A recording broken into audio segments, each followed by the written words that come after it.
Então tá, gente. Boa noite para todo mundo. Vamos dar início à nossa aula, começar a semana, tá? Finalzinho da semana passada, então, a gente entrou no assunto flexão, propriamente dito, né? No esforço de flexão. Vimos ali uma introdução, né? Da onde surge o esforço de flexão, o que ele gera no elemento, né? Quais são as características dele. A gente viu que, como característica, ele tem a linha neutra, né? Que ele vai ter um tipo de esforço em cima, outro tipo de esforço embaixo, né? Dependendo de como eu fizer a flexão, eu posso ter tração em cima e compressão embaixo, ou o inverso, tá? Vimos então aquela introdução, a gente vai começar a ver hoje sobre o que acontece, tá? Dentro dos corpos que estão submetidos à flexão, tá? Que tipo de forças atuam nele? Por que a gente atua as forças internas, gente, de um elemento? Porque toda ação tem uma reação, né? Então, se a gente vê, a gente vai falar basicamente de vigas, tá? Elementos alongados. Toda viga, ela vai estar submetida a um esforço, tá? E ela vai ter uma reação.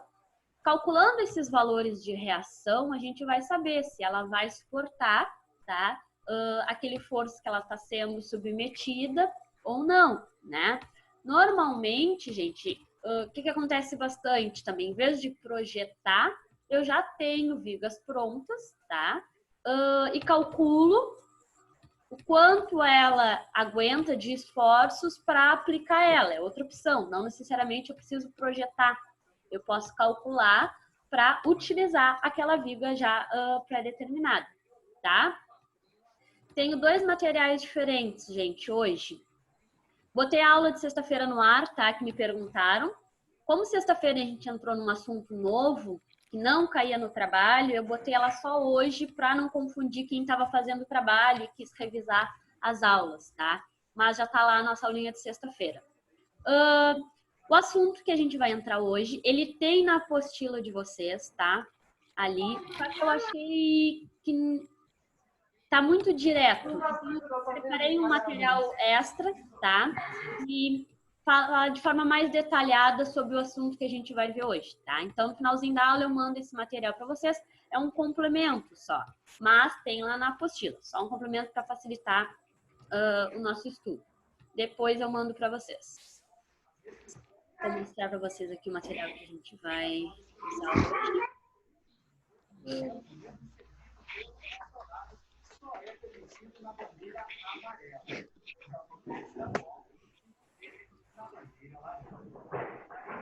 Nós paramos aqui na apostila, gente, nos tipos de quê? De apoio, né? Vemos que temos apoios simples, temos apoios fixos e temos apoios engastados, né? Depois disso, então, a gente entrou em esforços solicitantes, tá? Nesse conteúdo aqui, que eu separei esse material aqui que eu vou mandar para vocês, separadinho. Aqui, ó. Tá? Ele fala só sobre esforços solicitantes para a gente entender melhor o que acontece ali. Então, vamos lá.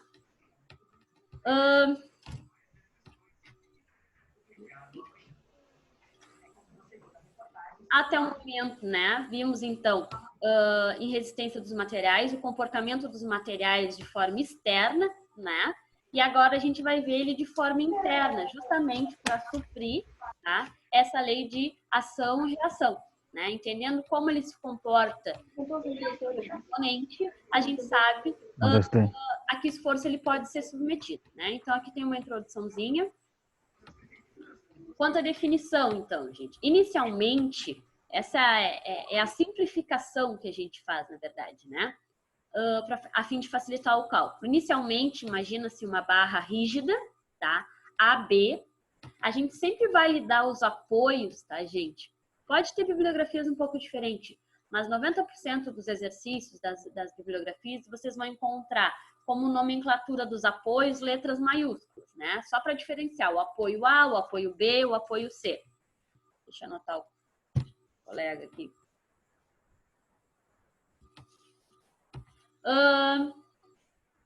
Na barra rígida AB, então, gente, essa nomenclatura que vocês estão vendo aqui em cima, barra, que é sempre dizer, sempre que eu vou ter uma letra maiúscula, outra e uma barra em cima, isso significa que é o segmento entre os apoios A e B, tá? Então, o segmento entre os apoios A e B, essa aqui ela só tem 2 apoios, né? Só tem um segmento, mas ela pode ter vários apoios. Então, quando eu me referir a determinado trecho da minha viga, tá? Normalmente, eu esclareço entre quais apoios estão esse trecho, tá? Eu posso ter 10 apoios sequenciais, então vou ter o apoio A, B, C, D, E.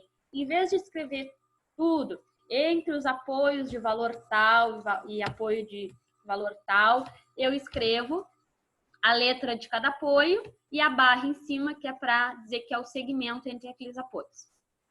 Qualquer esta sendo selecionada, então qualquer dos segmentos que eu selecionar. Nesse exemplo, a barra possui 6 metros de secção e eu vou fazer um corte aqui, ó, a 2 metros da origem. A gente sempre vai botar um ponto de origem. Pode ser em B, sim, só que se a minha origem for em B, quando eu falar de A, eu andei menos 6 em X, né? Então, fica um pouco estranho para a gente. Normalmente, a gente referencia o primeiro apoio, o do lado esquerdo, como sendo x igual a 0. Se no apoio A, x é igual a 0, lá no apoio B, o x vai ser todo o comprimento, vai ser 6, tá? Mas eu vou fazer um corte aqui, ó, a 2 metros de distância, sendo a origem o meu ponto A. Então, seria x igual a 2. Fiz um corte aqui, ó. Corte alfa, eu chamei, tá? Entretanto, esse corte poderia ser em qualquer segmento da peça, tá? Não tem um valor certo, a gente sempre procura fazer cortes em distâncias arredondadas. Não vou cortar a barra lá em 1,85, vou cortar ou em 1 metro, ou em 2, ou em 3 para facilitar, tá? As intensidades das reações nos apoios já são conhecidas, tá? E indicam que o corpo está em equilíbrio. Porém, se efetuar um corte, deixa eu botar aqui, se eu efetuar um corte em qualquer parte desse meu segmento, tá? Deixar as partes isoladas, elas vão permanecer em equilíbrio, tá? Devem aparecer alguns esforços internos que são desconhecidos, tá? Por que a gente faz os cortes no segmento, né? Porque se eu corto uma barra, tá? O esforço que estava acontecendo dentro dessa barra, quando ela estava submetida a uma força, eu corto essa barra, a extremidade vai continuar com a força, tá, gente? Observem essa figura aqui, ó. Isso daqui é onde eu cortei da minha figura inicial, ó. Tinha um apoio A, um apoio B. Aí eu fiz um corte aqui, tá? Quando eu faço um corte, esse corte não é físico, tá, gente? Não peguei a minha barra e cortei.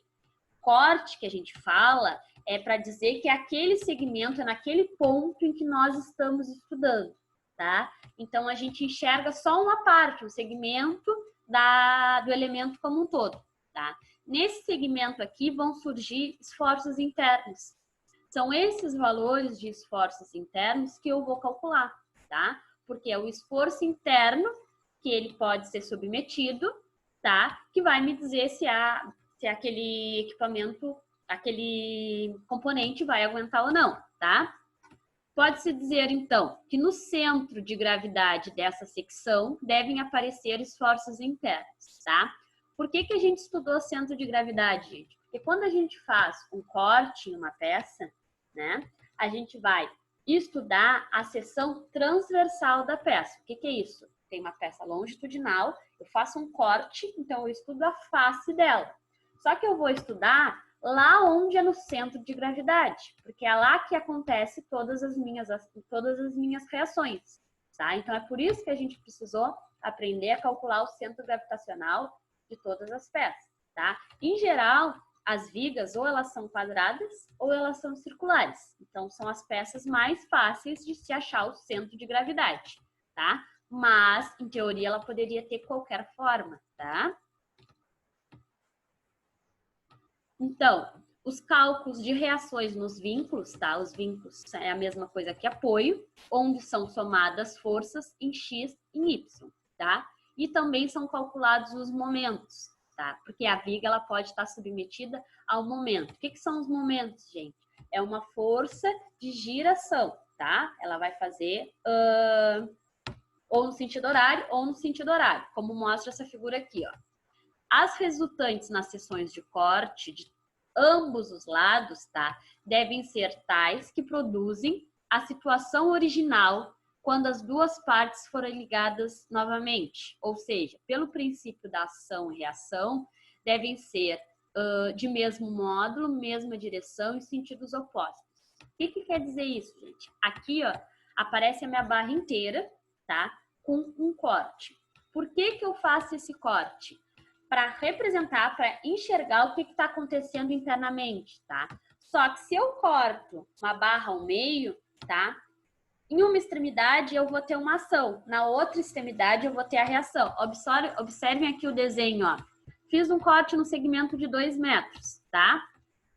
Surgiu uma força F de X, ela é F de X porque ela é paralela a X, tá?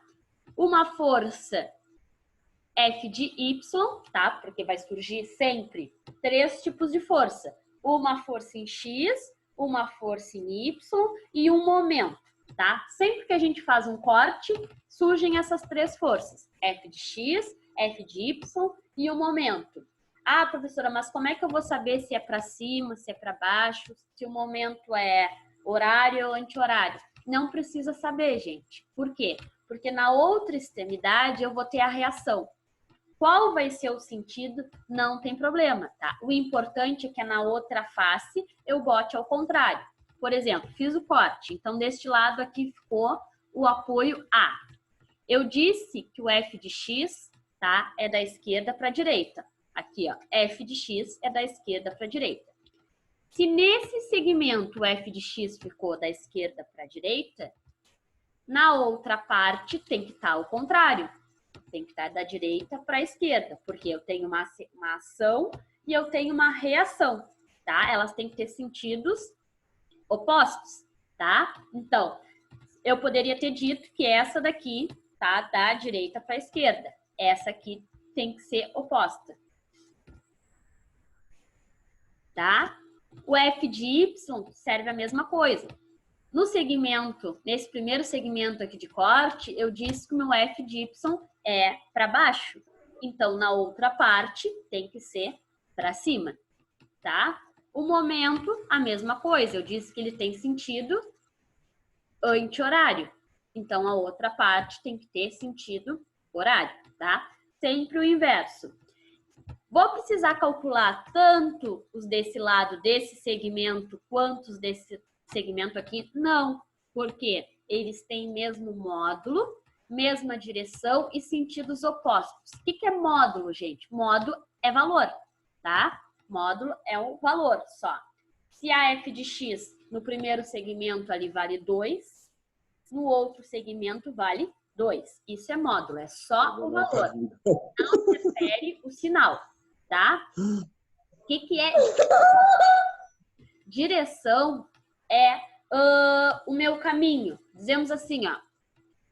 A minha direção do cassino para o centro. Ela é assim. Ela é no eixo X, não é? Eu estou andando em X. Se eu andar em Y, eu tenho que ter um jatinho que ainda não temos, tá? Então, caminho, cassino, centro. É um sentido, é uma direção horizontal. Só que ela pode ter 2 sentidos. Eu não posso estar me deslocando bairro, centro ou centro-bairro. Então, tem que ficar clara essa diferença entre direção e sentido. Direção é ou horizontal ou é vertical, tá? Paralelo não é uma direção? É também, gente. Só que aqui a gente estuda sempre de forma cartesiana, ou seja, a partir das coordenadas. Então, a gente analisa a coordenada X e a coordenada Y. Não vamos falar de transversal, tá? Então, direção ou é em X ou é em Y, ou horizontal ou vertical. Sentido é o que vai mudar, tá? Pode ser da direita para a esquerda ou da esquerda para a direita, tá? Então, percebam aqui que as forças em X, ela tem mesmo sentido. Tanto a força de X do segmento A é horizontal, quanto a força de X do segmento B é horizontal. Só que uma tem um sentido, outra tem outro sentido.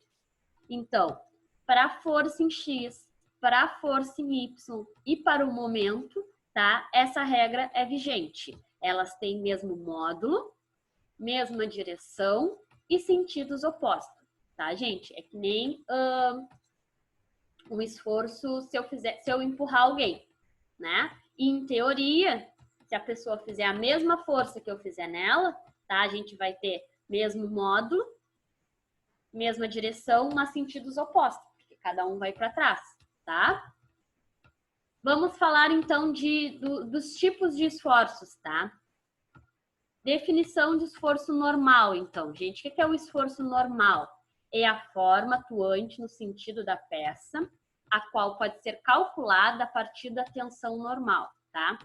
O efeito do esforço normal será de provocar alongamentos ou encurtamentos nas peças, dependendo das suas seções transversais, tá? Planas e paralelas. É indicado sempre pela letra N. Sempre que tiver a letra N, é um esforço normal, tá? Vamos olhar a figura aqui, gente. O esforço normal vai ser assim, ó. Sempre horizontal, tá? Ele pode atuar de duas formas, ou a partir da compressão ou a partir da tração, tá? Percebam aqui que na figura o tracejado era para ser o tamanho original da figura, né? Se eu tenho um elemento, né? Claro que um elemento de metal já é muito mais difícil de acontecer, tá? Se eu tenho um elemento de borracha, gente, e se eu comprimir ele, o que vai acontecer com o meu elemento?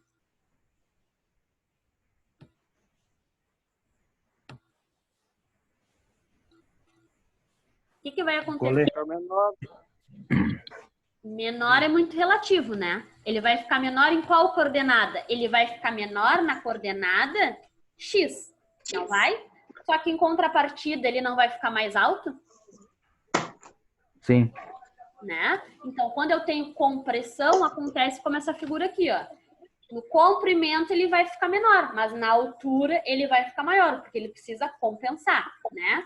O volume continua o mesmo. O inverso é verdadeiro. Quando eu tenho a tração, meu elemento vai se alongar, mas, em contrapartida, a minha altura vai diminuir, tá? Então, os tipos de forços normais vão ser sempre assim, ou compressão ou tração, tá?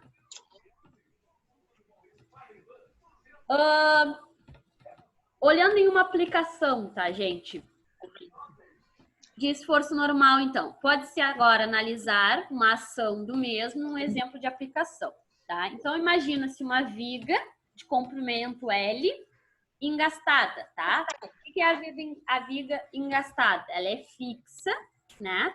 Não permite movimento horizontal, não permite movimento vertical e não permite rotação. O tipo de apoio de engaste, ele não permite nenhum dos movimentos, tá? Então, temos um exemplo aqui, ó. Eu vou ter uma extremidade A. Deixa eu anotar o Bruno aqui. Eu vou ter uma extremidade A e uma extremidade B, tá? Se eu fizer, então, um esforço de tração nessa extremidade, né? Tô puxando de dentro para fora. O que vai acontecer com a minha reação, tá? Estou fazendo uma ação, eu estou puxando essa extremidade, então vai acontecer uma reação. Qual vai ser a reação no vínculo? Sempre vou estudar, tá, as reações de forma cartesiana. O que acontece em X, o que acontece em Y, de formas separadas, tá? Então, a reação em X. Aqui, ó. Como é que eu vou fazer o cálculo de reações nos vínculos, tá? Toda ação gera uma reação. Então, o somatório das forças tem que ser zero. Concordam comigo? Se eu faço uma força horizontal, tá? Eu empurro alguém com uma força de 10 newtons. Pelo princípio da ação e reação, essa pessoa vai ter como reação e me empurrar de volta também com uma força de 10 newtons. Só que o sentido é oposto. Então, eu empurro ela a uma força de 10 newtons, ela me empurra com uma força de menos 10 newtons. Se eu fizer um somatório de forças 10 mais menos 10, não vai dar zero?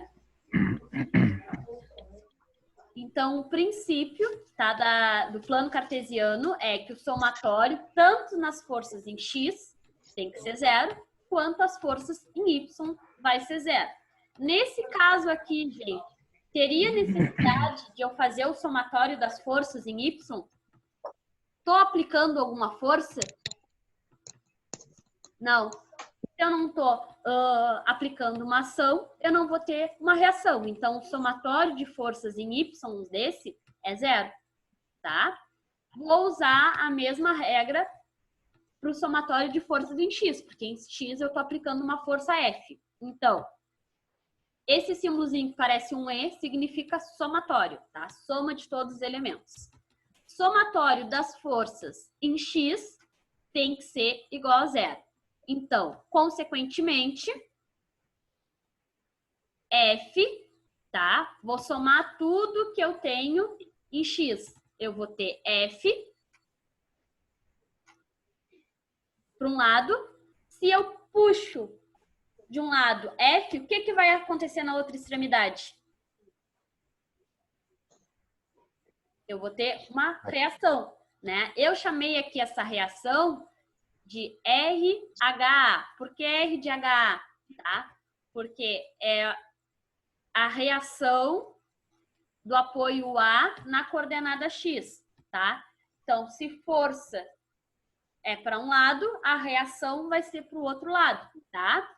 Mas elas vão ter mesmo módulo. Então, se essa força for de 10 newtons, a minha reação no apoio A vai ser de menos 10 newtons, tá? Aqui, ó, a ideia do corte, gente, porque aí eu posso calcular, tá, o meu valor de esforço interno. Quando eu tenho só uma ação, né, eu não preciso fazer todo o somatório. Quando eu tenho várias ações, aqui eu tenho uma força para a direita, né? Eu poderia ter outra simultaneamente no meio da barra aqui, tá? Então, mas por enquanto a gente vai analisar uma por uma para entender os esforços. Depois a gente aplica, tá? Então, se eu fizesse um corte aqui de 0 a x, eu não sei o valor que eu fiz o corte. Cortei de forma aleatória no meio da barra. Apareceu aqui um esforço normal, né? Porque eu tinha uma força, aparece um esforço normal. Qual vai ser o valor desse esforço normal? Eu tenho que fazer o somatório. Somatório de forças em F, F de x, da coordenada x, tem que ser zero. Consequentemente, eu vou ter uma força F de um lado e uma força normal do outro, né? Como eu tenho só uma força, eu sei que esse meu esforço normal que acontece dentro da barra é o mesmo módulo da força que eu estou exercendo por fora. Então, o meu esforço interno, ele vai ser o mesmo valor, de sentido oposto, mas mesmo valor, mesmo módulo da força que eu estou fazendo na extremidade. Então, se eu tenho uma força na extremidade de 10 newtons, meu esforço interno, meu esforço normal vai ser de menos 10 newtons, tá?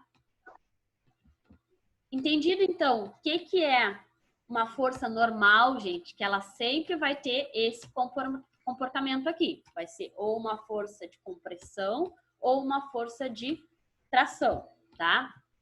Outro tipo de esforço, tá? Tem o esforço cortante. O que é o esforço cortante, gente? É uma força perpendicular. A força normal, ela é paralela ao longo da minha peça. Então, vai ser ou tração ou compressão. Força cortante, ela é perpendicular. Então, ou é para baixo ou é para cima, tá? Calculada a partir da tensão de cisalhamento, né? Vocês já viram que é tensão de cisalhamento lá em resistência dos materiais 1. O efeito do esforço cortante é de provocar o deslizamento, né, no sentido de esforço. É o deslizamento da seção transversal da minha peça, tá? No sentido do esforço, de uma seção sobre a outra infinitamente próxima, tá? É só para dizer que uma área, ela vai deslizar sobre a outra, tá? Um exemplo abaixo, eu tenho um esforço normal aqui, um esforço cortante aqui e outro esforço cortante aqui, tá? Então, no meio das minhas duas peças, eu vou ter o cisalhamento. Eu estou promovendo, né, o deslizamento de uma área, seção transversal, no sentido oposto da outra. Então, eu promovo o cisalhamento, tá? Quando eu tenho duas peças, gente, quando eu tenho duas ou uma peça longitudinal, o cisalhamento ele também pode ser horizontal, né? Desde que eu aplique na parte de cima da peça uma força e na parte de baixo outra força, eu também vou ter um cisalhamento do meu elemento. Então, o cisalhamento, ele precisa ser sempre o esforço cortante, duas forças contrárias, né? Ou assim, que promovam o deslizamento de uma superfície contra a outra. Consequentemente, gera o cisalhamento, certo?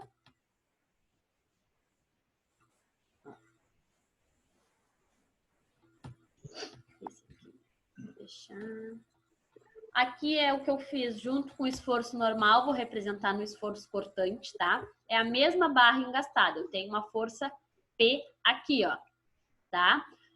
Fazendo um corte em qualquer segmento da barra, que eu vou chamar uma distância X, eu não sei qual é esse valor que eu calculei, tá? Vou fazer um corte, então. Como a minha força, ela é perpendicular ao meu elemento, tá? Eu vou fazer análise do somatório de forças em Y. Não é interessante, nesse caso aqui, eu fazer um somatório de forças em X. Eu não estou fazendo nenhuma força em X. Então, o somatório das forças vai ser zero. Eu não tenho uma ação, eu não tenho uma reação. Nesse caso aqui, ó, na coordenada Y, eu vou ter uma ação, uma força externa P. Consecutivamente, eu vou ter uma reação interna, tá? Que vai ser do mesmo módulo de P, só que sentido oposto. Então, se eu tenho uma força P perpendicular ao corpo da minha peça, eu vou ter uma reação interna no sentido oposto, de baixo para cima. Então, se eu tenho uma força cortante aqui de 20 newtons, eu vou ter uma reação interna de menos 20 newtons, tá? Tenho também definição de momento fletor, tá? Então, momento a gente relaciona a rotação, tá, gente? É definido como a soma vetorial dos momentos provocados pelas forças externas de um lado da secção, tomada como referência. É a mesma ideia da ação-reação. Se eu, de um lado do meu elemento, eu tenho um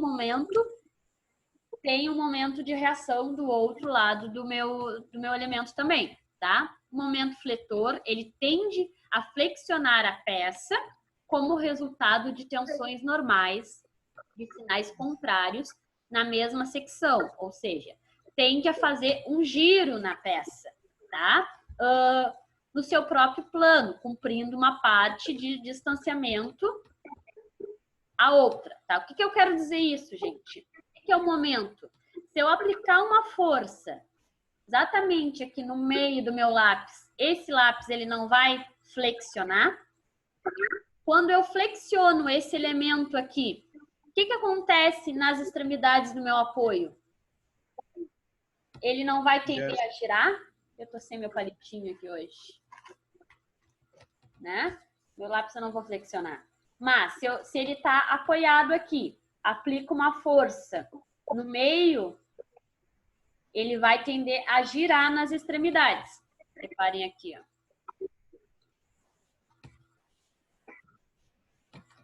Aqui eu tenho um exemplo legal. Aqui, gente, ó. Né?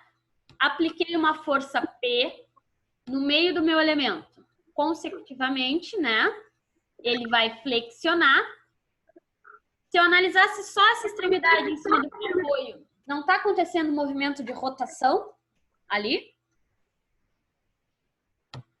Se a rotação tem o sentido anti-horário nesse lado ela tem sentido horário, né? Então, se eu aplicar uma força de cima para baixo no meu elemento, os dois momentos vão fazer assim, ó.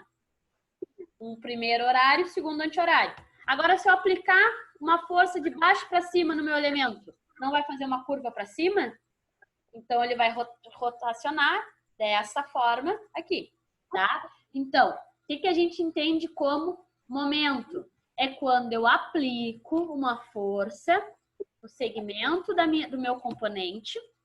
Essa força vai gerar momentos fletores, tá? É um esforço giratório aonde tem os meus apoios, né? Se ele é giratório, quais são as opções de sentido? Ou horário ou anti-horário, tá?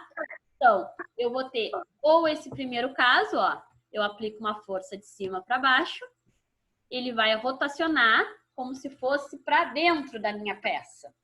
Se eu aplicar uma força na outra figura aqui, de baixo para cima, ele vai gerar um momento, né? Como se fosse de dentro para fora. Quem é que entrou? Espera um pouquinho. Tá? A mesma barra a gente gerou aqui, ó. A mesma barra, Eric, que a gente usou como exemplo nos outros casos, né? A gente vai usar como exemplo aqui. Eu estou promovendo um momento fletor nessa extremidade. Se eu estou promovendo um momento fletor nessa extremidade, como reação, eu vou criar um momento também fletor na outra extremidade, só que com sentido oposto. Eu botei um momento de sentido anti-horário, vai surgir como reação um momento no sentido horário, tá? Percebam que a gente analisou os esforços de formas separadas, né? No primeiro caso, a gente tem força normal, então são as forças no sentido horizontal, ou de tração ou de compressão. Quando eu tenho esforço cortante, é uma força perpendicular. Então, ou ela vai ser para baixo ou ela vai ser para cima. E o momento vai ser uma força giratória, ou no sentido horário ou no sentido horário, anti-horário, tá? Por que a gente estuda esses três casos? Porque são as três possibilidades de movimento de um elemento, como a viga, por exemplo. Né? Ou ela vai de um lado para o outro, ou ela vai de cima para baixo, ou ela vai girar. Não tem outra opção de momento. Então, quando ela tem sentido horizontal, a gente chama de esforço normal. Quando é um esforço perpendicular, é um esforço cortante. Quando eu tenho um movimento de giração, é um momento fletor. A gente não chama mais de força, a gente chama de momento, tá? Porque normalmente força são só as que atuam de forma horizontal ou vertical, tá? Convenção de sinais, então, gente. Como a regra diz, tudo que é uma ação gera uma reação. Eu posso usar a convenção de sinais que eu quiser, né? Eu posso dizer que um esforço cortante para cima é positivo. Se eu estou dizendo que quando o esforço para cima é positivo, quando ele é para baixo, ele tem que ser negativo, tá? Ah, mas eu não gosto de dizer isso. Eu gosto de dizer que quando vai para baixo é positivo. Posso? Posso, tá? Desde que um seja para um lado e o outro seja para o outro, não tem problema. Só que, se eu uso uma metodologia em cada exercício, o pessoal acaba se confundindo, né? Então, a gente faz uma convenção de sinais, que é para todo mundo usar a mesma nomenclatura. Que convenção vai ser essa, então, gente? Ó, o esforço normal. Quem é o esforço normal? Aquele que é horizontal, né? Ele vai ser ou de tração ou de compressão, tá? Então, vamos admitir que o esforço é positivo quando eu tenho tração. Então, sempre que eu tenho tração, eu vou dizer que o meu esforço é positivo, tá? Quando o meu esforço, então, é de compressão, tem que ser negativo, tá? Por que eu faço essa convenção? Porque nesse caso aqui, eu analisei separadamente. Todos os exemplos não foram de uma barra engastada? Foi. Só que primeiro eu estudei acontecendo só um esforço normal. Depois eu estudei só acontecendo um esforço cortante. Depois eu estudei só acontecendo um momento, tá? Isso eu simplifiquei. Na prática, dentro de uma mesma figura, em um mesmo elemento, eu vou ter vários tipos de esforços. Eu posso aplicar duas forças e uma de tração, consequentemente, tá? Então, eu vou ver todas as forças que atuam X e fazer um somatório.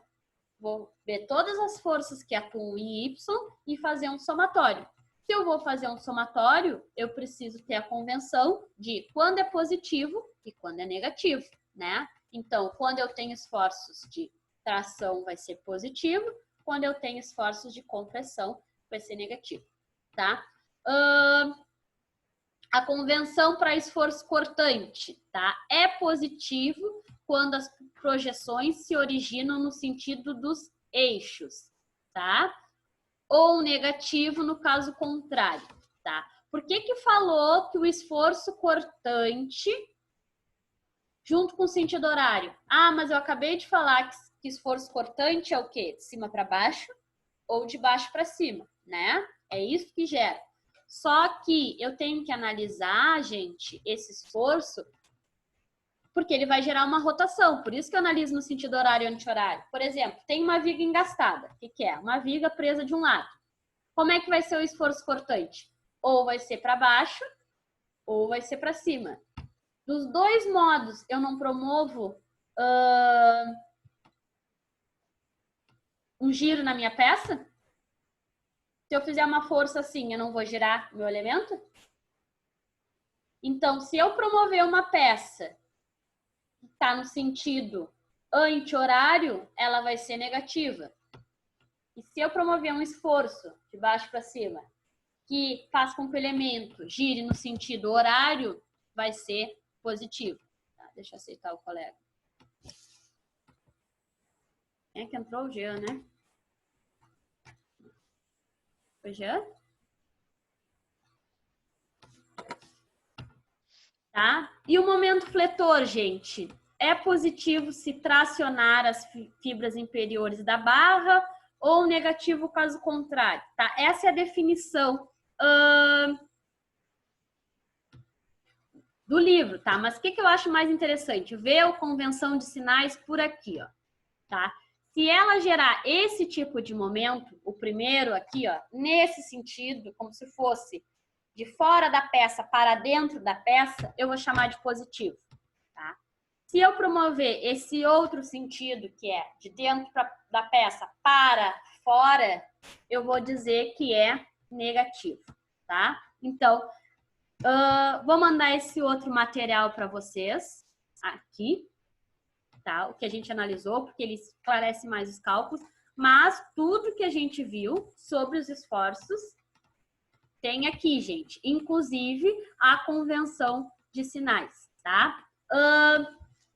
Vamos anotar agora, então, as equações. Naquela parte lá que eu fiz separados, ela é só o conteúdo, mas as equações estão na apostila, então por isso que eu não repassei, tá? Então, vamos lá, botem aí. Força normal, tá? Essas equações vocês precisam ter separadinhas, porque a gente vai usá-las direto para os cálculos depois. Então, força normal. A unidade de força normal, gente, vai ser sempre em Newton, tá? Força em Newton. Posso ter quilograma-força, também é uma unidade, tá? Mas é só em outro sistema, é a mesma coisa, tá?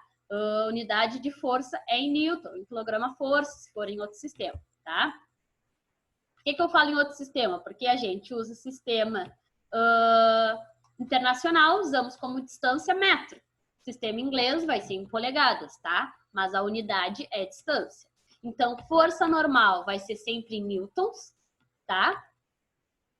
E a equação se dá pela tensão normal. O que é? Força normal, então, vai ser sempre essa equação aqui, gente, ó. Quero botar em azul. Aqui, ó. Essa letrinha aqui é grega e se chama sigma, tá? Ela é como se fosse um círculo e um tracinho em cima. Ela representa a tensão normal, tá? Sigma, então, tensão, o nome da letra é sigma, mas a gente vai chamá-la de tensão. Então, sempre que tiver esse símbolozinho aqui, vai ser valores de tensão. Então, tensão normal é igual a N sobre A, onde N é o valor da força normal, que tem que me dizer, a força normal vai ser de 10 newtons, 15 newtons, 20 newtons, tá? Então, tensão é igual a N sobre A, onde N é a força normal e A é a área. A área da seção transversal, tá? N é força normal e A, área da seção transversal. Por que a área da seção transversal, gente? Porque a gente vai ver a figura, a peça sempre desse plano aqui, tá? A gente vai ver ela de forma longitudinal. Só que aonde que acontecem os esforços dentro da viga? É dentro da viga, então é na seção transversal, tá? Então, se eu tenho uma viga de quadrada, 2 milímetros, 2 centímetros por 2 centímetros e de 2 metros de comprimento, a área da minha seção transversal vai ser só o interno dela, 2 centímetros vezes 2 centímetros, 4 centímetros, tá? Eu analiso tensão e deformação sempre a área da seção transversal, tá? Anotada a fórmula, então. Tensão normal é igual a sigma igual a N sobre A, onde N é força normal e A é a área da... Oi? Alguém tenta falar aqui, mas não saiu o áudio. Bom, N tensão, força normal e A área da seção transversal, tá? Anotem a convenção de sinais. Se for tração, é positivo. Se for tração, é positivo. E se for compressão, é negativo. Então, tração, positivo. E compressão, negativo. Isso é sempre. Sempre. Tá? Tá. Pode fazer o contrário? Pode, mas aí tu tem que fazer todo o exercício ao contrário. E a chance de dar um erro é grande, porque hoje eu vou fazer que tração é positivo e compressão é negativo. Aí amanhã tu faz ao contrário. Desde que tu comece o exercício com uma convenção e termine com a mesma, não tem problema.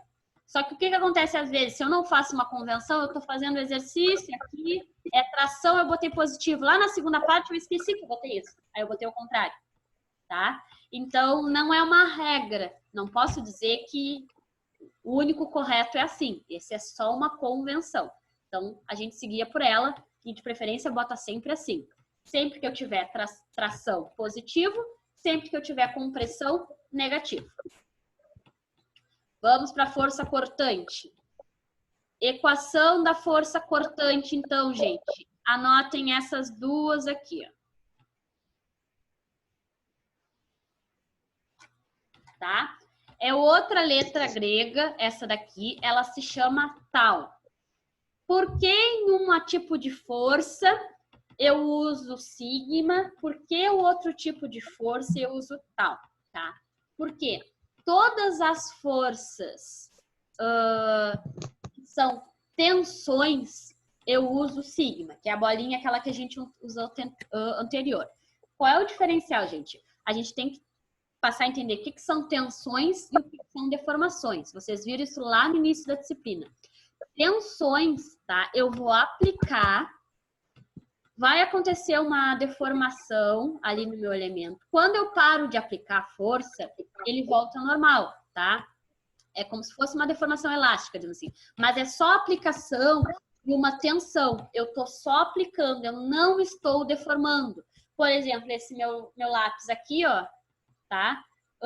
Se eu puxar ele, eu nunca vou deformar ele. Por quê? Porque eu estou puxando ele na mesma longitude que é o meu corpo, tá? Então, isso é uma tensão.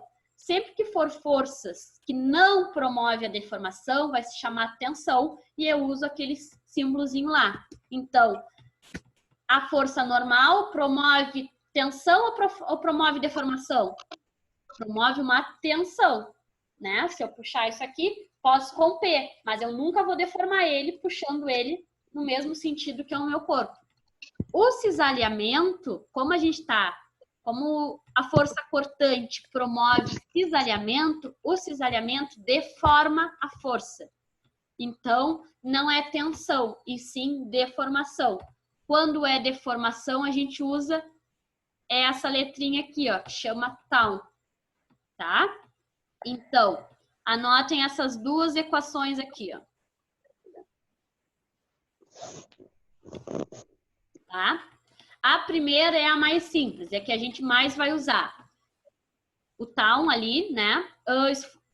Qual vai ser o valor de deformação quando eu tenho a força cortante? Vai ser V sobre A, tá? Onde V é força cortante e A área da seção transversal da minha peça.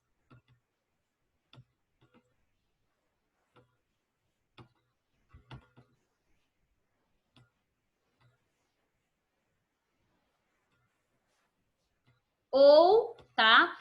Tem outra do lado que anotem também, tá? As duas são deformações, só que uma deformação acontece quando eu tenho cisalhamento puro, quando eu simplesmente tenho só o cisalhamento.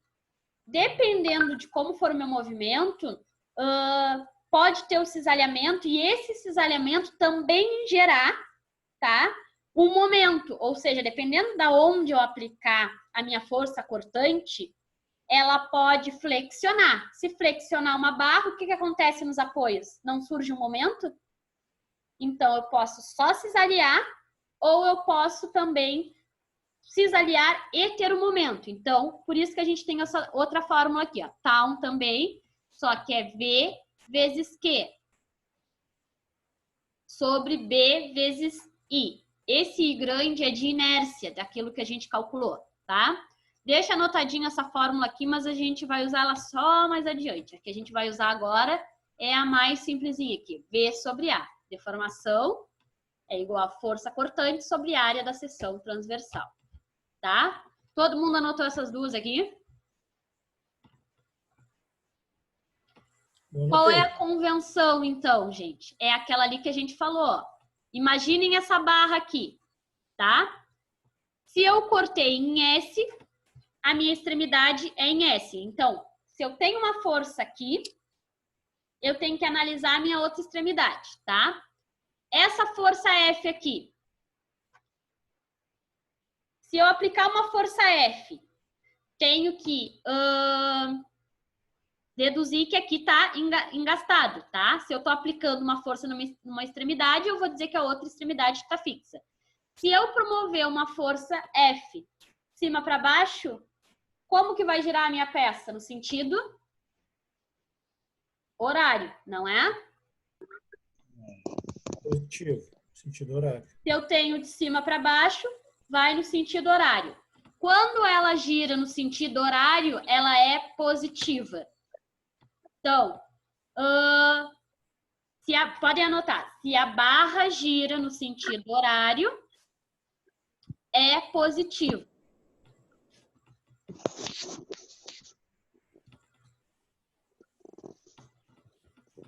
Se a barra girar no sentido horário, é positivo.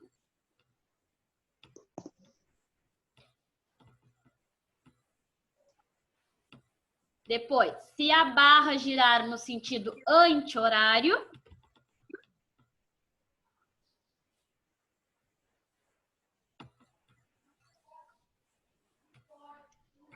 Se a barra girar no sentido anti-horário, é negativo.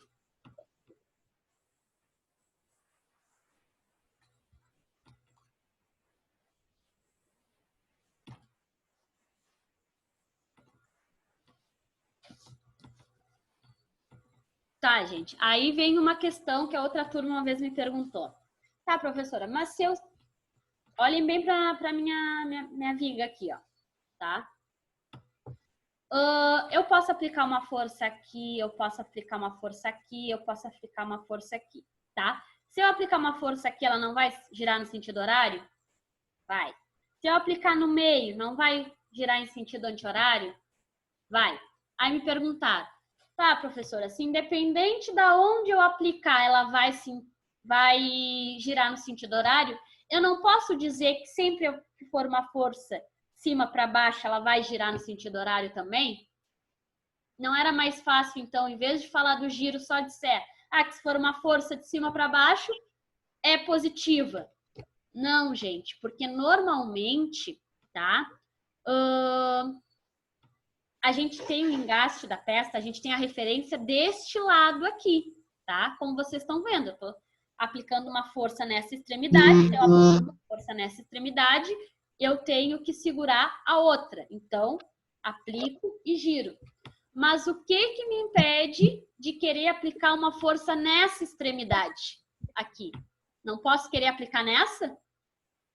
Se eu quero aplicar nessa, essa daqui tem que ser fixa, tá? Então, antes, o que eu tinha? Assim, apliquei uma força de cima para baixo. Girou no sentido horário. A mesma peça, só que agora eu vou aplicar a força nessa extremidade. Se eu vou aplicar nessa, essa é fixa. Vou aplicar uma força de mesmo sentido. Na anterior, eu não apliquei uma força de cima para baixo? Sim. Agora eu vou aplicar também, de cima para baixo. Se eu aplicar de cima para baixo agora, que sentido ela girou?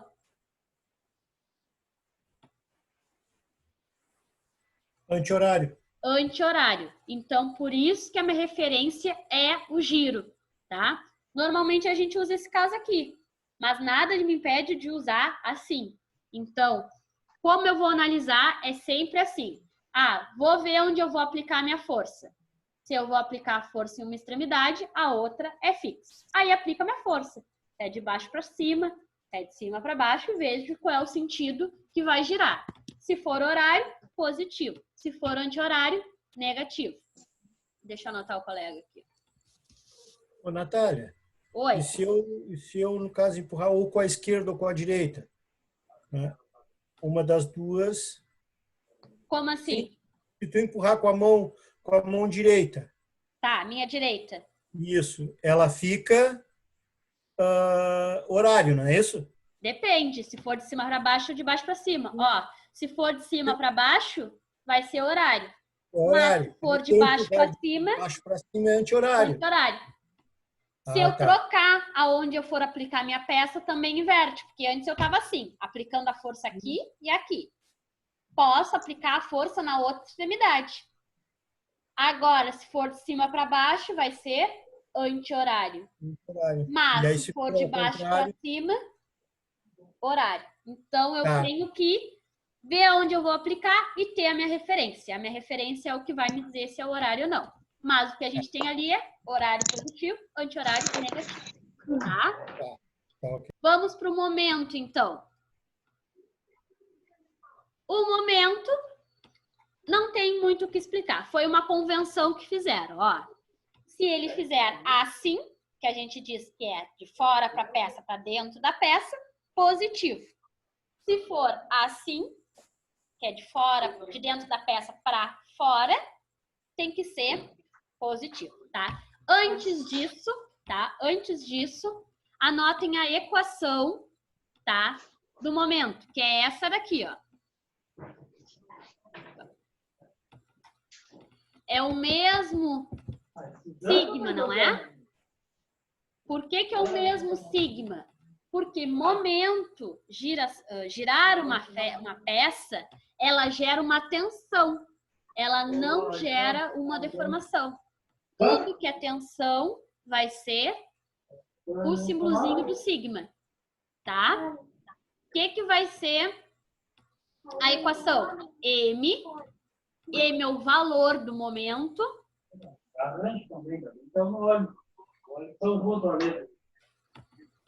vezes Y.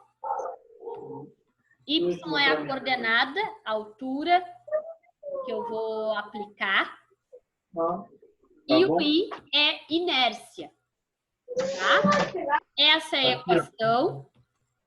E aqui anotem a convenção. Se for assim, positivo. Se for assim, negativo. Perceberam ali, gente, que tanto força normal quanto momento, os dois têm o mesmo símbolo, são sigma? Sim, porque os dois são tipos de tensão, né? Então, por isso que eu escrevo lá, tensão normal, tensão momento fletor. O cisalhamento, ele não gera uma tensão, e sim uma deformação. Aí não é a letra sigma, e sim o tau.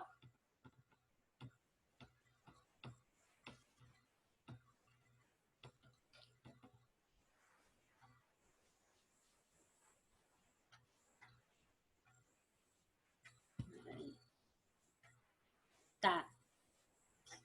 Só um minutinho, gente. Já volto.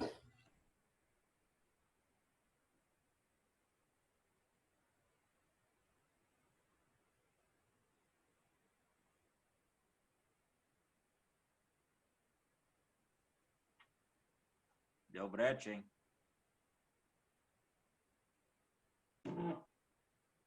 Deu brete, hein? É tipo Acabou a aula? internet. Acabou a aula? Recém chegasse, já acabou a aula. Eu cheguei, mas deu das 6 horas aí. Traz a cara do Selemias, tá louco? Porra, gente boa, gente finíssima. Não, dos nossos, mas tá parecido com ele mesmo. E a Eliana, olha lá, a Eliana rindo lá. A Eliana do Cabello. Entrevistas da aula online, bateram na minha porta, Gui, mas nem era Gui. Tranquilo. Tá, vamos lá, então. Entregador de pizza, mas nem era Gui. Tá, vamos lá. Pô, aceita, professora, para comer? Não era ruim, né? Não é... Eu não tinha pensado, mas ele falou, moça, a pizza é aqui. Eu... Podia ser, né? Podia ser. Tá, vamos lá então, gente. Vou voltar aqui. Tá? Ficando entendido, então, os 3 esforços. O esforço normal vai ser horizontal, forças horizontais, que vão promover ou tração ou compressão, tá? Esforço cortante vai ser uma força vertical, vai promover o cisalhamento e uma deformação na peça, tá? Como é que eu vou saber o sentido? Aplico ela e vejo como é que gira essa minha peça, tá? Momento é o movimento de giração, né? É quando eu promovo a flexão. Se a minha peça flexiona, no apoio gera um momento. Ou vai ser positivo ou negativo, tá? Então, sei o que é cada esforço. Sei a convenção de sinais de cada esforço, tá? E sei o que cada um gera no sentido de tipo de esforço. Normal e momento geram tensões. O esforço cortante, força cortante, gera uma deformação. A deformação por cisalhamento, tá? Visto isso, então, tá? Também tem torção, tá, gente? Mas torção a gente não vai analisar agora porque deixa muito complexo, tá? Torção, quando eu tenho uma peça fixa e eu promovo a torção. Torção também promove deformação, tá? Só a critério de curiosidade. Torção deforma a peça. Visto isso, então, gente, vamos falar um pouquinho de vigas, tá? Antes da gente pensar em entrar nos cálculos, tá? São elementos de barra, então, submetido a cargas transversais em relação ao seu eixo e destinadas a vencer o voo, tá? Por quê? eu faço a viga justamente para não precisar fazer todo o meu vão de um material sólido. Eu faço a estrutura em vigas, né? Assim vigas, assim colunas. As cargas podem ser classificadas em relação à área que são aplicadas, tá? Então, eu tenho a carga distribuída na minha viga, tá, gente? Aí o pessoal fala, o sentido da viga, né? Para não precisar fazer uma parede com um alto valor de resistência, eu boto uma viga com alto valor de resistência. Aí o pessoal me falou assim, mas o que dá sustentação de uma casa, por exemplo, não são as vigas só, e sim a fundação. Mas o que é a fundação, gente? É uma viga que a gente bota no chão, tá? Só que o pessoal tem essa ideia de que se é no chão, não é viga, é fundação. Não, fundação é uma viga. É ela que dá toda a estrutura, tá, de sustentação de uma casa, tá? Então, por exemplo, quero fazer um sobrado na minha casa, tá? Não adianta eu ter todas as paredes se eu não tenho uma fundação suficiente, tá? Porque o peso de uma laje, ela não se distribui nas paredes, tá? Se ela se distribuísse numa parede, dentro de um sobrado, se eu quebrar uma parede, caiu o sobrado. Não, a distribuição do peso, ela se dá nas vigas e colunas e não nas paredes, tá? Cargas distribuídas, então, gente. O que é cargas distribuídas? Porque a gente vai ter simplificações de cargas. Por exemplo, uma laje em cima de uma viga, ela vai ser uma carga uniformemente distribuída. Ou seja, se eu tenho uma laje de 200 quilos, os 200 quilos vão ser divididos na minha viga. Não vai ter um pedaço da viga que vai receber mais peso do que outra. Ela fica uniformemente distribuída, tá? Por exemplo, se eu tenho um telhado. Se eu tenho um telhado, não é uniformemente distribuído. Por quê? Eu não vou ter uma parte mais alta do meu telhado. Consequentemente, a parte mais alta vai ter mais peso, né? Porque eu tenho toda a minha armação de madeira e tal, né?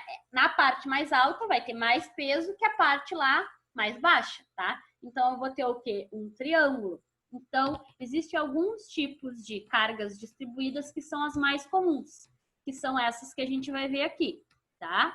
As cargas distribuídas sobre viga são cargas por unidade de comprimento, ela se distribui no comprimento da minha viga.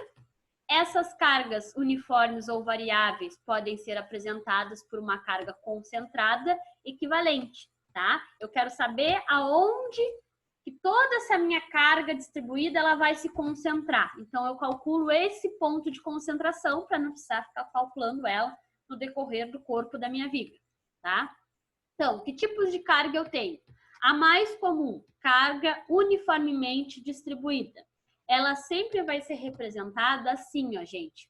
Como se fosse várias setinhas formando, tá? Um retângulo. Eu preciso entender com que módulo, ou seja, com que valor e aonde ela vai ser aplicada. Porque eu não consigo analisar ela de forma distribuída. Eu preciso analisar ela num ponto, tá? Então, como referência, para saber o valor total da minha carga distribuída. Carga equivalente, que ela vem toda assim, ó, vai ser a carga Q. Ela sempre vai vir em uma unidade de força sobre uma unidade de distância. Por quê? Porque ela é distribuída.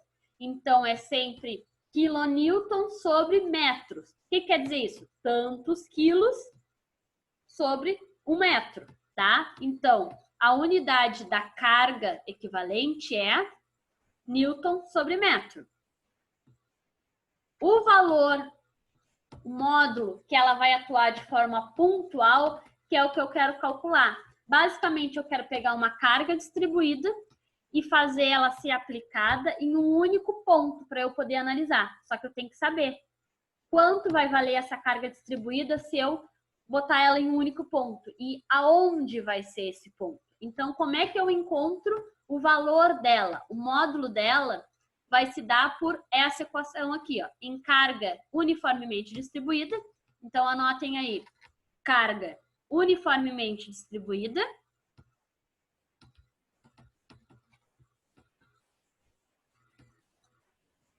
carga uniformemente distribuída. A equação vai ser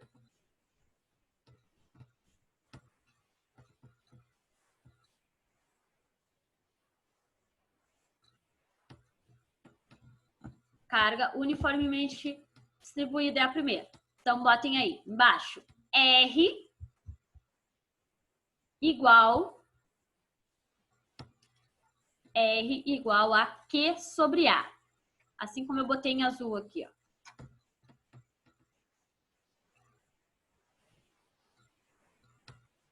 R igual a Q sobre A. O R vai ser a minha carga equivalente, ou seja, a simplificação daquela carga que era toda distribuída, aquela vai ficar concentrada em um módulo. Então, R é carga equivalente.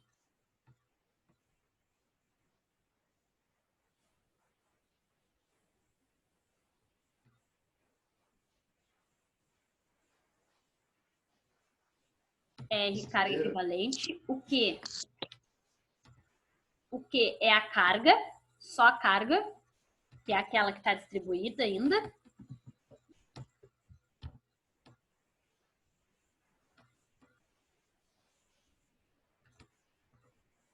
O R é carga equivalente, o Q é carga e o A é comprimento.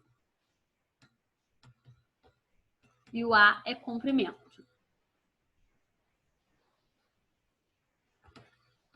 Então, para saber o valor da carga equivalente em um ponto, eu vou pegar o valor da minha carga e multiplicar pelo comprimento da onde ela está distribuída aqui. Nesse exemplo aqui, todo comprimento vale A, tá? Então, esse é a fórmula que eu uso para achar o módulo, R igual a Q vezes A.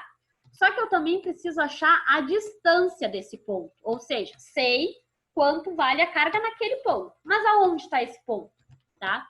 Então, o ponto a gente vai chamar de X. Por que X, gente?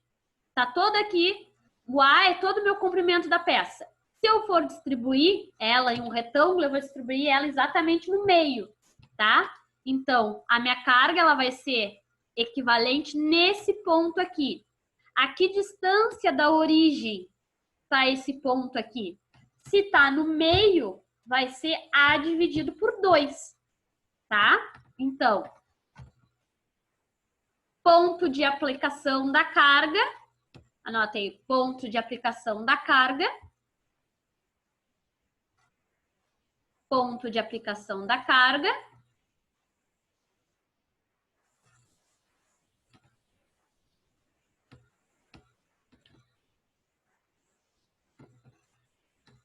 é X igual a A sobre 2. X igual a A sobre 2.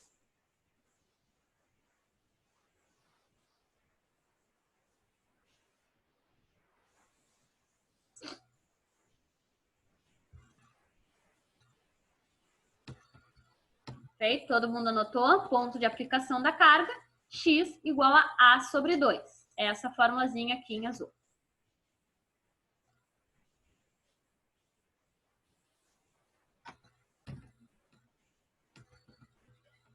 Certo? Então, quando a carga é uniformemente distribuída, o módulo eu acho pelo R. R igual a Q vezes A. E aonde ela está, em que X ela está, é A dividido por 2, tá? Essa é a forma mais simples que eu tenho de carga distribuída. Ela também pode ser distribuída de fórmula triangular. Então, ela não é mais uniformemente distribuída, ela é variável, né? Mas carga distribuída triangular. Anotem aí. Carga distribuída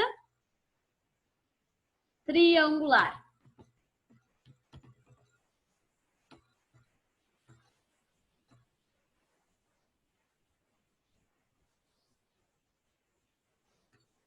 que é no caso de um telhado, por exemplo.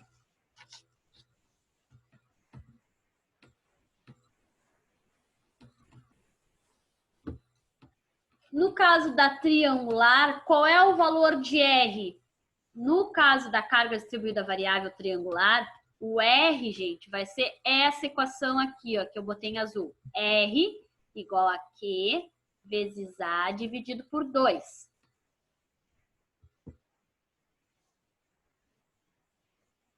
O módulo da carga, nesse exemplo aqui, vai ser R igual a Q vezes A dividido por 2.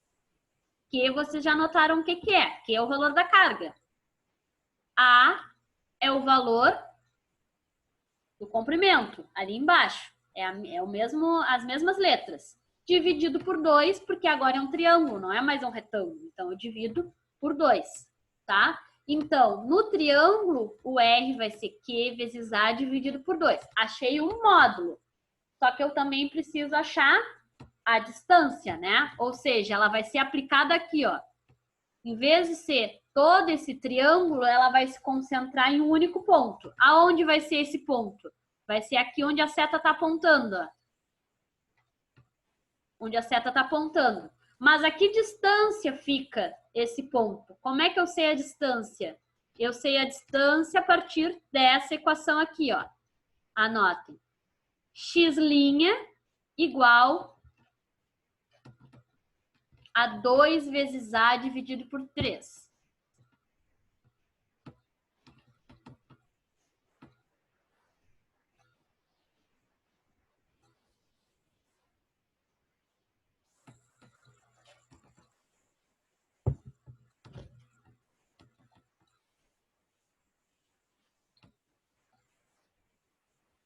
X' igual a 2 vezes A dividido por 3. E X duas linhas, que é os dois tracinhos, A dividido por 3 somente.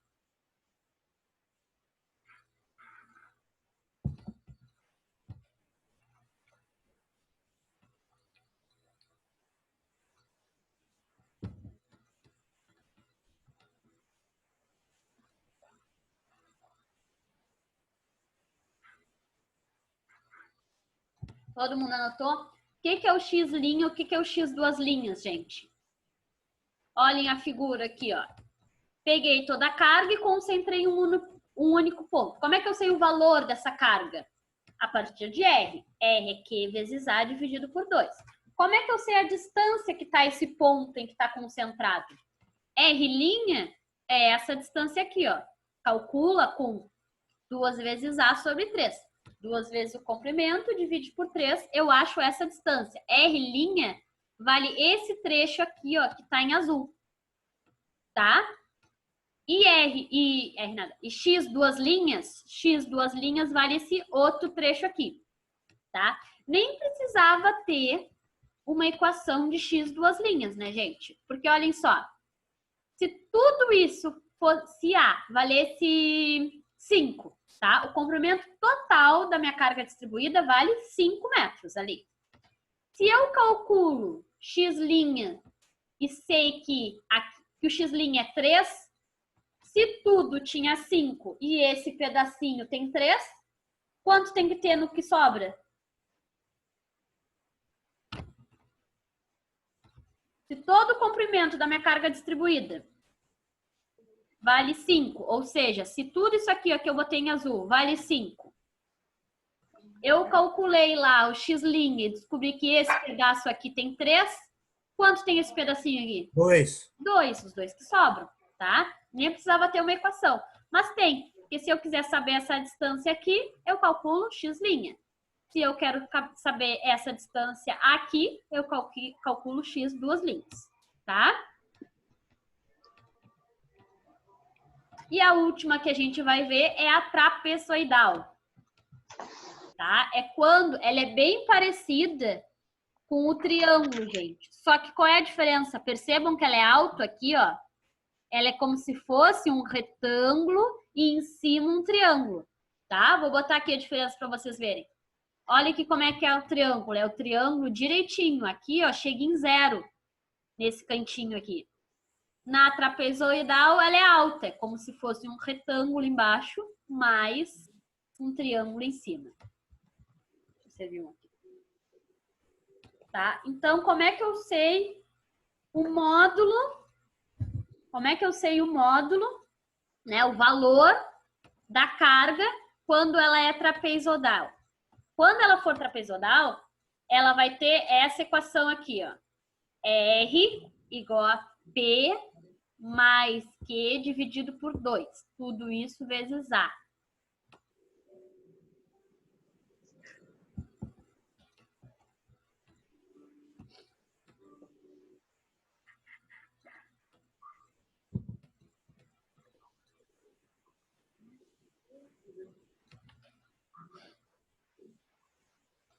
Por que que na trapezoidal tem P e Q? Antes eu só tinha Q, né? O valor da carga distribuída era Q. Por quê?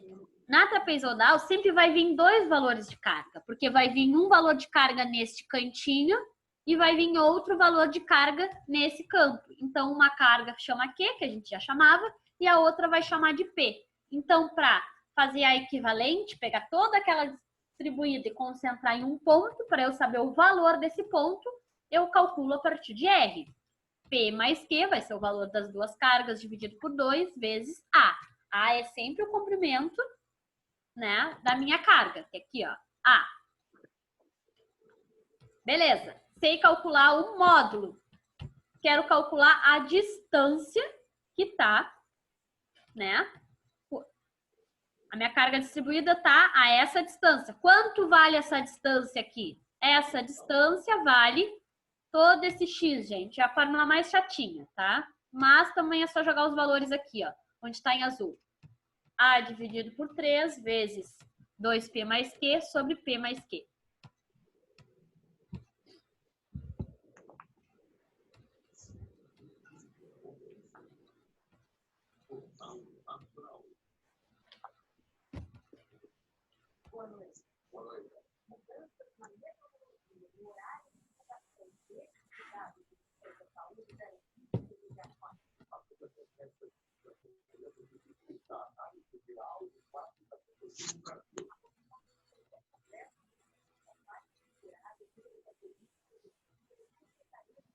Todo mundo anotou a nova formulazinha de X, essa distância aqui?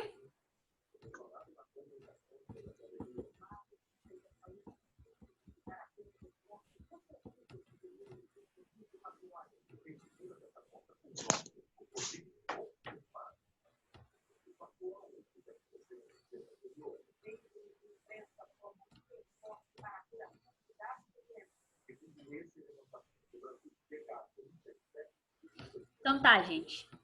Agora, para finalizar aqui, então, vamos fazer dois exercícios pequenininhos, tá? Só sobre essa parte de carga distribuída. Como que a gente acha o valor propriamente dito, tá? É bem tranquilo. A gente vai ver como é que é a carga distribuída e jogar nas equações, tá? Depois que pega o ritmo disso, é tranquilo.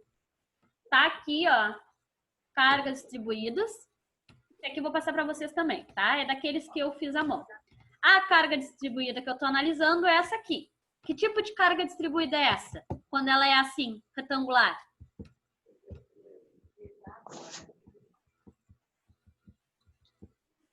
Quando ela é retangular assim, ela é? Linear. Linear pode ser, mas o nome certo é uniforme. Por quê? Porque ela é retangular, ela é totalmente uniforme, ou seja, ela se distribui uniformemente em cima dessa vigazinha aqui, ó. Fiz dois o quê? Dois apoios, uma viga. Se ela é retangular, ela se distribui uniformemente, ou seja, não tem nenhum pedaço da viga que fique mais peso que o outro, tá? Sei que o valor da minha carga vale 28 kN sobre metro, tá? Qual é a unidade real? Newton sobre metro. Quilos é o quê? É só a multiplicação, tá? Quilo não é unidade. Quilo é só para dizer que é 10 na quanto?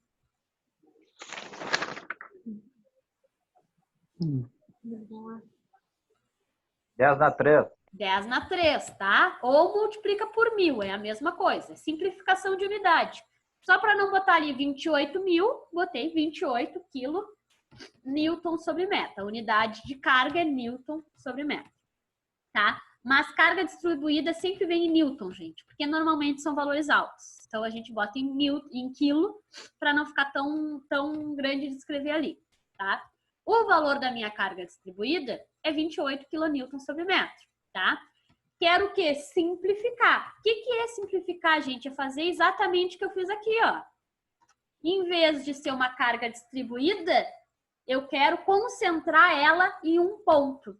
Para isso, eu preciso saber quanto ela vai valer e em que distância ela vai ficar. Para saber quanto ela vai valer, eu tenho que jogar na fórmula de R. No caso de carga uniformemente distribuída, que é o retângulo, eu vou ter R igual a Q vezes A, onde Q é a minha carga. Ou seja, os meus 28 kN vezes sobre metro, tá? Aqui é uma barra, é sobre metro. Isso tudo aqui é o meu Q. Quanto vale o meu A? Quanto vale a base da minha carga? 6. 6. 6 o quê? Metros, né? Se é comprimento, 6 metros. O metro de baixo aqui, ó, sempre vai cortar com o metro de cima, tá? Percebam se não faz sentido. Se é uma carga distribuída, como é que a gente distribui um peso? Olha, fica 10 quilos a cada metro, né? Se eu estou distribuindo, é assim que eu digo. Ó, fica 50 quilos a cada 2 metros. Então, é um peso por uma distância. Se é uma carga pontual, qual é a unidade de uma carga pontual? Alguém já ouviu falar assim, botei um saco ali no chão de 50 quilos vezes metro? Por isso que tem que cortar os metros. Porque se é uma carga pontual, ela só tem uma unidade de peso, que é Newton. Uma unidade de força. Então, tanto na uniforme, quanto na triangular, quanto na trapézio, o metro aqui, ó, da carga sempre corta com o metro do comprimento e a unidade final do R tem que ser sempre newtons ou quilonewtons, né? Então, 28 quilonewtons vezes 6 vai dar 168 quilonewtons. Então, o módulo, ou seja, a carga equivalente que antes era distribuída, agora é num ponto, vai valer 168 quilonewtons, tá? Agora, que distância da barra ela tá? A distância vai ser, como é retangular, é fácil, ela é uniformemente distribuída, vai ser o comprimento total dividido por 2, porque vai ser bem na metade. Aqui, então, ó, se o meu comprimento total é 6, 6 dividido por 2, a metade vai ser 3, tá? Ou seja, ela tá aqui, ó, a minha carga vai ser num valor de 168 mil newtons a uma distância de 3 metros, bem no meio da barra, tá? Quando é uniformemente distribuída, é assim. Quando ela for triangular, gente, mesma coisa, só tem que usar o equacionamento certo ali, tá? O que é o equacionamento? Botei o mesmo valor, gente. O valor da minha carga agora é de 20, continua sendo 28 kN sobre metro. Só que agora, que tipo de carga distribuída é essa? Pagar o mecânico. Você deve mais R$1 pro mecânico, vai dormir com ele lá. Triangular, né? Lucas! Eu ia dar esse dinheiro pro mecânico para bater no carro. Tião, qual é o áudio aí, Tião? Arruma um mecânico bom aí, rapaz.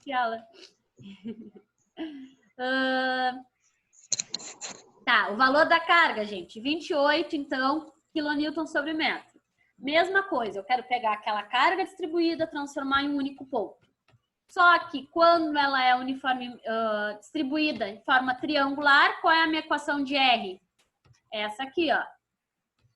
Q vezes A dividido por 2, tá? Se a minha carga vale 28, o meu comprimento, meu A, vale 6, dividido por 2, vai ser 28 vezes 6, dividido por 2, 84 quilonewtons, certo? Então, tranquilo de achar o módulo, né, gente? Só jogar na fórmula o valor da carga e o comprimento. divide por 2, tá aqui o valor, 84 quilonewtons, tá? Simplifiquei nesse desenho aqui, ó. Ou seja, peguei toda aquela carga que estava distribuída e botei em um único ponto. Quanto ela vale? Eu sei. 84 quilonewtons. Mas a que distância da origem aqui, ó? Se aqui eu chamo de origem, a quanto de distância essa carga tá? Quanto vale esse x' aqui, ó?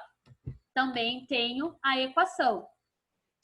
2 vezes A dividido por 3. A é o quê? Meu comprimento total, 6. 2 vezes 6, 18, dividido por 3, 4. Então, essa distância aqui, gente, ó, da minha origem até onde a minha força está concentrada, vale 4. Calculei aqui, mas não precisava. Se tudo vale 6 e da origem até aqui vale 4, eu não sei quanto vale esse restinho aqui. 2, né? Mas se eu jogar na fórmula, acho aqui também, ó. Então, o que eu quero saber é essa distância aqui, da origem até onde a minha força está concentrada. Qual a distância? 4 metros, tá? Ficou entendido essa carga distribuída, gente? Tranquilo de calcular, né? Calcular é tranquilo. O que a gente precisa entender é por que existe isso. Porque em cima das vigas não existem só forças atuantes de forma singular, ou seja, não peguei uma viga, fiz uma força assim. Isso existe? Existe. Mas na prática, normalmente a gente não tem cargas distribuídas, gente. A gente faz uma viga numa casa para quê? Para construir o telhado, né? Então a gente está distribuindo um peso sobre ela. Construir uma viga para botar um equipamento em cima. Não é, um equipamento ela tem uma largura, então não é uma forma pontual, tá? O peso, né, ou o esforço, se for uma força, vai se distribuir na viga. Só que eu não consigo calcular os esforços internos se eu tiver uma carga distribuída. Eu preciso concentrar ela em um único ponto para conseguir analisar como se aquela força toda fosse um ponto. Ou seja, eu posso fazer um exemplo que a gente estava usando na casa, tá? A viga para sustentar o telhado.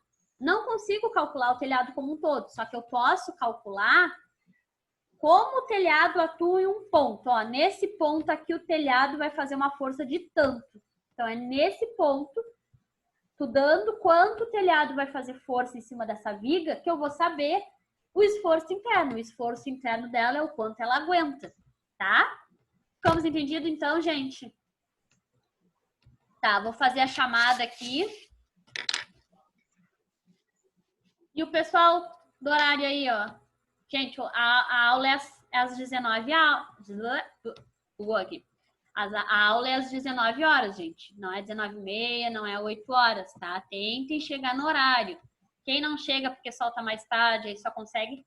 Aí tudo bem, mas aí avisa lá pra secretaria, tá? Porque eu faço a chamada geral aqui, mas o login de vocês, que horas entra, que horas sai, fica lá com eles. Então, eles conseguem controlar se o fulano entrou às 7, se saiu 7h05, ficou 5 minutos. Então, mostra ali que ficou 5 minutos em aula, tá, gente?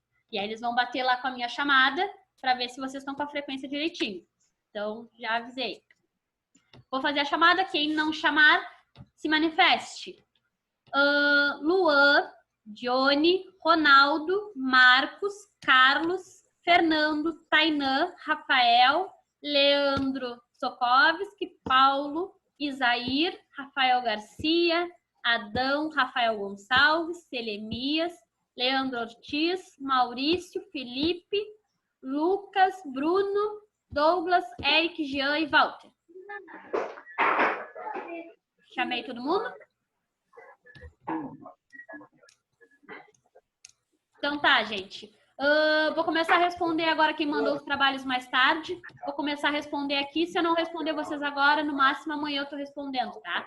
Mas não se preocupem quanto ao prazo, porque vocês me mandaram antes do prazo, tá? Não sei se eu vou conseguir responder todo mundo agora, tá? Até amanhã, então. Boa noite para todo mundo. Boa noite. Boa noite para todos, viu? Boa noite.